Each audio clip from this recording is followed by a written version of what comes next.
NCOC के खुसूसी इजलास में SOP से खिलाफ वर्जियों पर इजहार तशवीश किया गया। सूबों को अमल दरामद के लिए जामे पॉलिसी बनाने की हिदायत कर दी।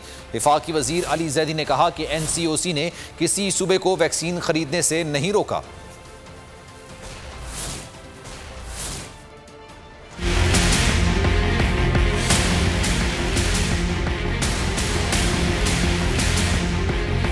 NCOC का SOPs की खिलाफ वर्जी पर इजहार तशवीश के लिए जामे पॉलिसी बनाने की हिदायत कर दी। वफाकी वजीर असद उमर की जेर सदारत NCOC का खुसूसी इजलास हुआ।